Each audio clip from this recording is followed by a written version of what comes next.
Maca selawat terus. Maca selawat. Tebaknya membaca selawat Nabi. Aku juga ningrat. Kalau sombong-sombongan aku bisa lebih sombong kan itu. Cuma dikira lu aja yang bisa sombong. Aku bisa lebih sombong kan itu. Sombong kita orang yang sombong kan itu. Menyombongi orang sombong itu sunat kan itu. Habib-habib kalau dididik guru sumul loh semua tawaduknya luar biasa. Enggak petentang-petentang kayak gitu. Tapi kalau Habib itu nggak suka guru sekumpul. Ini memang kayak gitu. Saya bilang saya itu apa?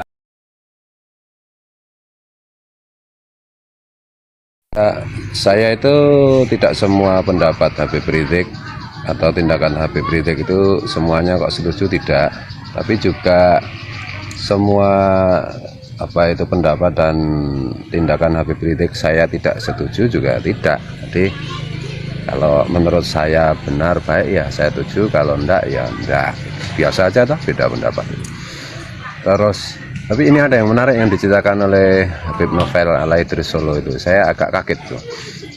Terus terang agak kaget ini. Jadi begini. Ceritanya coba dicek nanti di YouTube ada itu. Habib Novel itu cerita tentang yang itu tanahnya Habib Rizik yang di Megamendung yang disebut Markas Syariah apa itu. Di situ itu ada 80 hektar atau 80.000 hektar, saya agak lupa. Nanti tolong dicek. Nah, yang mengagetkan itu begini, di situ itu oleh Habib Rizik mau ditanam 1 juta pohon, 1 juta pohon. Nah, sekarang yang sudah tertanam, alhamdulillah katanya 200.000 pohon dari 1 juta itu ya. Ini bagi saya mengejutkan. Nah, saya jadi ingat hadis Rasulullah yang ada di kitab Riyadhus Shalihin itu. Jadi kalau bahkan seandainya kamu itu tahu besok pagi itu kiamat, hari ini kamu masih sempat menanam, tanamlah. Jadi pada intinya menanam pohon itu kan luar biasa dalam ajaran Islam itu. Nabi selalu menganjurkan begitu. Bahkan ketika perang pun kita itu tidak boleh menebang pohon. Perang itu kan situasi yang sangat tidak normal, situasi tipu daya, situasi to be or not to be. Itu aja Rasulullah itu melarang kita untuk menebang atau merusak pohon. Bayangkan betapa Rasulullah itu mengajarkan kita untuk menyayangi, memuliakan pohon. Karena apa? Ya memang manusia itu kan butuh pohon. Tapi pohon nggak pernah butuh manusia. Nah, oksigen itu kan diciptakan Tuhan dari pohon itu. Satu pohon itu menyediakan oksigen kira-kira untuk 50 orang, itu kata Greenpeace apa itu ya. Jadi jadi ini mengejutkan saya, kembali ke soal itu ya. Jadi Habib Rizik mau menanam 1 juta pohon di Markas Syariah itu dengan tujuan untuk mengurangi banjir di Jakarta gitu. Karena banjir di Jakarta kan kiriman dari daerah atas ya, daerah Bogor, daerah ya, termasuk Megamendung.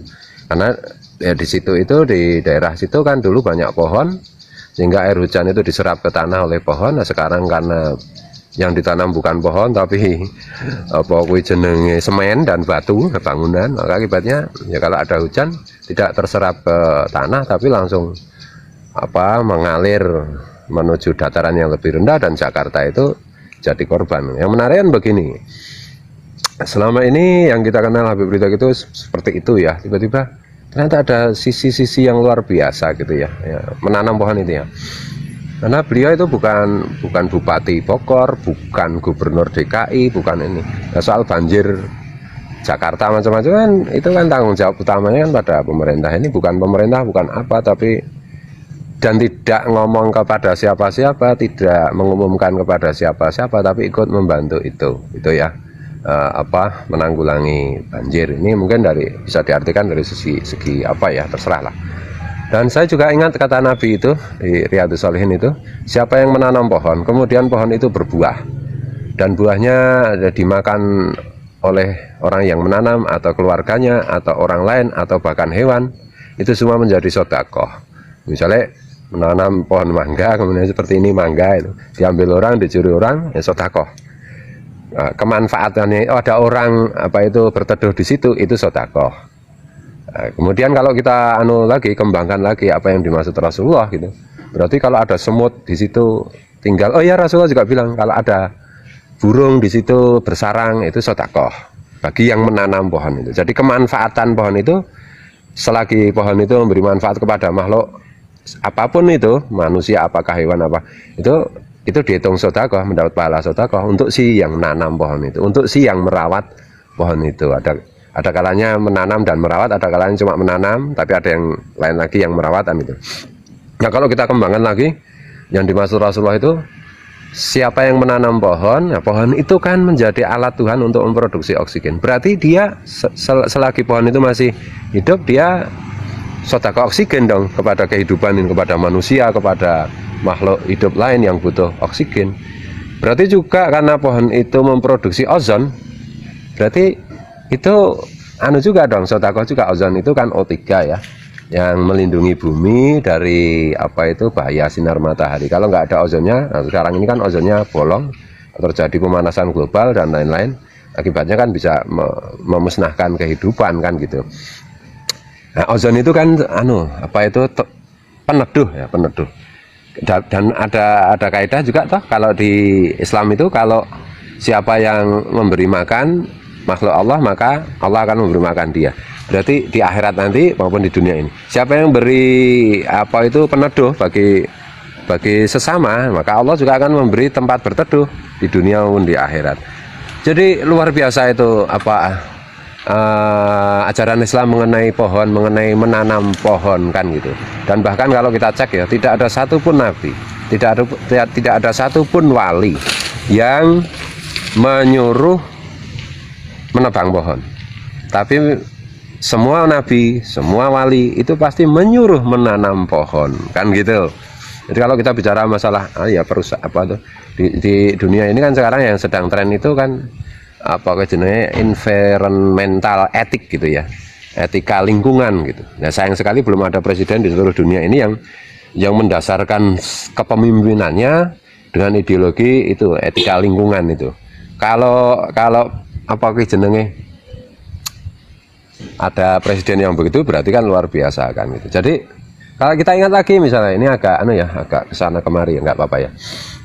Kalau kita ingat lagi bahwa ini ja'ilun fil ardi khalifah, Tuhan itu, Allah itu berfirman kepada malaikat, aku akan menjadikan di bumi, di dimensi bawah itu khalifah, penguasa yang menggantikan aku, yang melaksanakan tugasku. Nah, kan itu ketika Allah itu berfirman menjelaskan kepada Nabi Adam, kepada para malaikat mengenai akan diciptakannya Nabi Adam kan gitu. Ya berarti kan manusia ini tugas pertama kan khalifah fil ard. Khalifah itu pengganti Tuhan.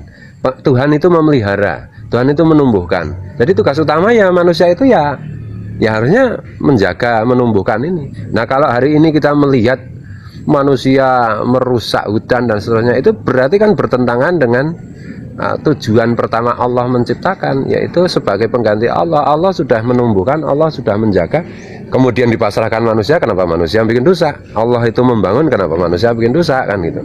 Kadang-kadang kan belum begitu populer gitu ya di kalangan pesantren, bahwa merusak hutan, bahwa menebang pohon semena-mena, semau-maunya untuk kepentingan ekonomi misalnya, itu kan sebenarnya kan maksiat besar itu. Bahkan secara metaforis itu Allah itu di Al-Quran itu menggambarkan kemaksiatan itu dengan kalimat wala tufsidu fil ardh, janganlah kamu membuat kerusakan di muka bumi. Kerusakan di situ itu maksiat. Artinya kerusakan itu sebagai metafor. Nanti akan saya terangkan mengenai realitas metaforis dan realitas real gitu ya, yang di realitas zahir gitu. Jadi ya jenenge Tuhan itu bahkan menyematkan sifat-sifat orang kafir itu dengan kebiasaan merusak, membuat kerusakan di muka bumi. Nah sekarang begini, kalau menurut ilmu jenenge ilmu biologi, ilmu fisika, ilmu sains ya, yang lebih merusak bumi ini selain menebang pohon apa? Kan nggak ada. Sekali lagi, manusia butuh pohon, tapi pohon nggak pernah butuh manusia.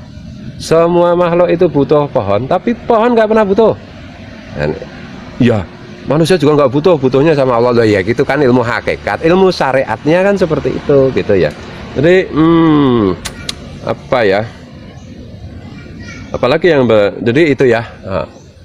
Saya maksudnya saya tekankan begini, mari kita bersama-sama menanam pohon. Saya di pondok ini dulu nggak ada pohonnya macam-macam. Sekarang alhamdulillah dalam waktu ya 13 tahun lah Lalu semua udah pohon semua ini. Itu ya saya dulu malah ada pelajaran semua santri itu harus punya pacar. Pacarnya bukan orang, tapi pacarnya pohon yang dia tanam sendiri.